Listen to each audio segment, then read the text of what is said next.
सवर्ण और पिछड़ा हो चुका है, अब अति पिछड़ा और दलित पर जो है वो कार्ड खेलना है बीजेपी को। बिहार में अगर सबसे इफेक्टिव किसी का प्रेस कॉन्फ्रेंस होता है, खासकर अगर वो एंटी गवर्नमेंट हो, सरकार के विरोध में कोई प्रेस कॉन्फ्रेंस कर रहा है, तो भले ही नेता प्रतिपक्ष विजय कुमार सिन्हा हैं विधानसभा के, भले ही नेता विरोधी दल विधान परिषद में सम्राट चौधरी हैं, लेकिन तार्किक तौर पर ये बातें जो है वो सुशील कुमार मोदी ही कर पा रहे हैं। जनक राम अगर बन जाते हैं तो एक बहुत बड़ा मैसेज दलित समाज में चला जाएगा कि हमने प्रदेश अध्यक्ष, देखिए अभी तक राजद हो, जेडीयू हो, कांग्रेस हो, किसी भी पार्टी में प्रदेश अध्यक्ष सबसे बड़ा पद होता है किसी पार्टी का, उसमें किसी दलित पर किसी ने कोई कार्ड नहीं खेला। समाजवाद को अगर आपको बढ़ना है आगे, समाजवादियों को छोटा करना है, तो उसके लिए आपको बड़ा समाजवादी आईना दिखाना पड़ेगा, वो चेहरा आपको दिखाना पड़ेगा, और बीजेपी वो काम कर रही है। बिहार में एनडीए गठबंधन टूट चुकी है और बीजेपी अब अलग हो गई है। नीतीश कुमार के ऊपर में लगातार हमलावर है बीजेपी। हर एक मुद्दे पर नीतीश कुमार को घेरने की तैयारी लगातार बीजेपी की तरफ से चल रही है, चाहे बात प्रेस कॉन्फ्रेंस की तरफ से हो, चाहे बात सोशल मीडिया की तरफ से हो। और अब जो तैयारी ये हो रही है कि बिहार में प्रदेश अध्यक्ष कौन बनेगा, लगातार नाम की चर्चाएं चल रही है और हम लगातार इस विषय पे भी चर्चा कर रहे हैं। एक बार फिर से बीजेपी का प्रदेश अध्यक्ष कौन बनेगा, इसको लेकर के चर्चाएं बीजेपी के अंदर कामे में शुरू हो गई है। हमारे साथ इसी विषय पर एक बार फिर से चर्चा करने के लिए हमारे सहयोगी उदित आर्यन जी हैं। उदित जी, बीजेपी का प्रदेश अध्यक्ष के लिए चर्चा चल रही है, कई नामों को हमने भी चर्चा की, क्या लगता है कौन बन सकता है बीजेपी का प्रदेश अध्यक्ष? देखिए, सीधे तौर पर किसी का भी नाम लेना अभी जल्दबाजी होगी। हमने इसके पूर्व में भी 3-4 दिन पहले एक वीडियो किया था जिसमें हमने सुशील मोदी को केंद्र में रखकर कि क्या सुशील कुमार मोदी बिहार के अगले प्रदेश अध्यक्ष बनेंगे, इस पर हमने चर्चा किया था, और क्यों उनका नाम जो है वो चर्चे में है दिल्ली से लेकर पटना तक, उसकी पूरी कहानी हमने बताई थी। अगर हमारे दर्शकों को वीडियो नहीं देखे हैं तो आप जाकर देख सकते हैं। अब ताज़ा चर्चा जो है, अब देखिए आज ही प्रेस कॉन्फ्रेंस किया सुशील कुमार मोदी ने, मंत्री जो है सुरेंद्र यादव, उन्हीं के खिलाफ, और ये कोई पहला प्रेस कॉन्फ्रेंस नहीं है, इसके पूर्व में भी किया है उन्होंने। तो बिहार में अगर सबसे इफेक्टिव किसी का प्रेस कॉन्फ्रेंस होता है, खासकर अगर वो एंटी गवर्नमेंट हो, सरकार के विरोध में कोई प्रेस कॉन्फ्रेंस कर रहा है, तो भले ही नेता प्रतिपक्ष विजय कुमार सिन्हा हैं विधानसभा के, भले ही नेता विरोधी दल विधान परिषद में सम्राट चौधरी हैं, लेकिन तार्किक तौर पर ये बातें जो हैं वो सुशील कुमार मोदी ही कर पा रहे हैं। अब आपके सवाल पर आते हैं कि क्या बिहार में भाजपा का जो प्रदेश अध्यक्ष होगा वो कौन हो सकता है, कौन कौन से नामों पर चर्चा चल रही है। मुहर किसी पर नहीं लगा है और अभी लगेगा भी नहीं, लेकिन चर्चाएं जो हैं वो तेज हैं। देखिए, इसके पीछे पहले आप जातीय गणित समझना होगा हमको कि बिहार में प्रदेश अध्यक्ष किसको बनाया जा सकता है। अभी जो है वो संजय जायसवाल हैं, बनिया जाति से आते हैं, और मतलब वो पिछड़ा समाज से आते हैं, ओबीसी जो है, ऑब्जेक्टिव बैकवर्ड क्लास। इसके पूर्व में मंगल पांडे रहे हैं, मंगल पांडे ब्राह्मण समाज से रहे हैं, तो ब्राह्मण, उसके बाद ओबीसी। तो अब किसका नंबर है? 2 नामों पर फिलहाल जो है वो बिहार में चर्चा तेज है रत्नेश। पहला नाम जो है वो दलित समाज से आने वाले, गोपालगंज के पूर्व सांसद भी रहे हैं, बिहार सरकार के पूर्व मंत्री भी रहे हैं, जनक राम का नाम है। जनक राम का नाम चल रहा है एक चेहरे के तौर पर जो बिहार में भाजपा का प्रदेश अध्यक्ष हो सकता है, दलित चेहरा के तौर पर। क्यों इनका नाम प्रोजेक्टेड है ये हम बताएंगे, लेकिन दूसरा नाम पहले बता देते हैं। एक और नाम जिस पर चर्चा चल रही है, जो शायद हमारे दर्शक शॉक्ड भी हो जाएंगे सुनकर, लेकिन हमारी बात हुई है बीजेपी के एक बड़े नेता से, आज ही मुलाकात हुई, बात हुई है, और उसके बुनियाद पर हम बता रहे हैं कि दूसरा नाम जो चल रहा है वो पटना जिला के दीघा विधानसभा, दीघा जो विधानसभा है, इससे जो मौजूदा विधायक हैं, जो सिटिंग एमएलए हैं, संजीव चौरसिया, जो कि अति पिछड़ा समाज से आते हैं, ईबीसी जो है उस कैटेगरी से आते हैं, तो उनका नाम, दूसरा नाम जो है जो चर्चे में है। देखिए, ये बात आप मानकर चलिए कि एक विधानसभा का जो नेता प्रतिपक्ष बनाया गया वो सवर्ण समाज से हैं, विजय कुमार सिन्हा भूमियार हैं। विधान परिषद में एक पिछड़ा समाज से, कोयरी समाज से सम्राट चौधरी को बना दिया गया। तो अब जो है वो किसी भी कीमत पर सवर्ण और पिछड़ा हो चुका है, अब अति पिछड़ा और दलित पर जो है वो कार्ड खेलना है बीजेपी को। क्योंकि देखिए, अति पिछड़ा समाज में अगर बीजेपी सेंध नहीं लगा पा रही है, जैसे यूपी में अति पिछड़ा समाज का वोट बीजेपी को मिला, 2014 में भी मिला, 2017 में भी मिला, 2019 में भी मिला और 2022 में भी मिला, लगातार बीजेपी वहां जीती। जहां पर भी अति पिछड़ा समाज का वोट बीजेपी को मिलेगा या किसी भी पार्टी को मिलेगा, देखिए उनकी आबादी सबसे बड़ी है। ओबीसी, ईबीसी, ये समझ लीजिए इस देश के करीब 60% आबादी है, उनका वोट जिधर जाएगा उधर सरकार बन जाएगा।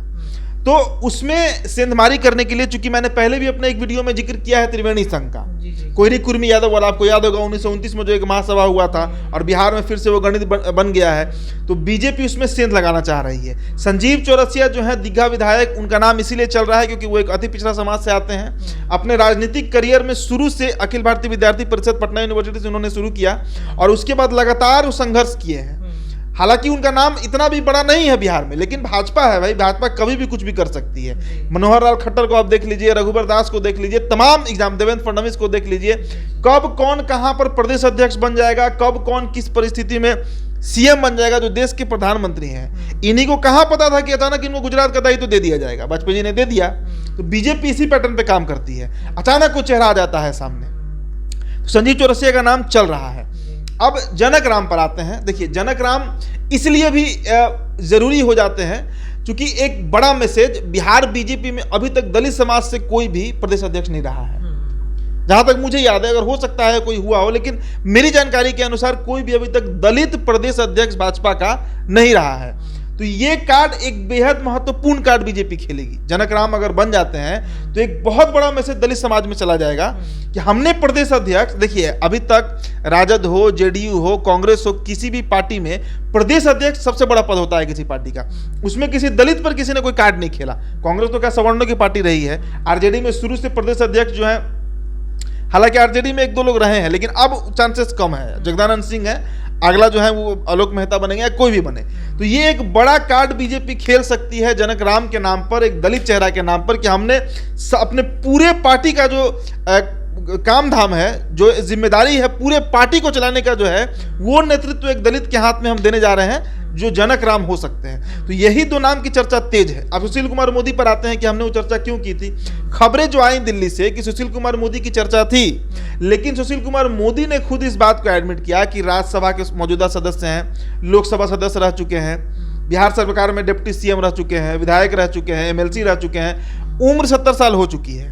तो अब उनको फ्री रखा जाए ताकि वो अपना जो रूटीन है, जो रेगुलर रूटीन है उनका, प्रेस कॉन्फ्रेंस करके खुलासे करना और सरकार के विरोध में बोलना, वो काम वो खुल के कर सकते हैं। प्रदेश अध्यक्ष बन जाने के बाद उन पर कुछ बाउंडेशन लग सकता है, तो वो खुद ही इस बात से इनकार कर रहे हैं। और उससे भी बड़ी बात कि देखिए, उम्र एक फैक्टर होता है, इसलिए भी सुशील कुमार मोदी शायद ना बने, लेकिन ये दो नामों पर चर्चा तेज है। हालांकि तीसरा नाम भी अभी आ सकता है, लेकिन आज के राजनीतिक गलियारों में जिन नामों का चर्चा है, खासकर बीजेपी दफ्तर में जो लोग बैठे हैं और जो उनके बीच चर्चा है, वो यही दोनों नाम पर है, संजीव चौरसिया और नहीं तो फिर जनक राम।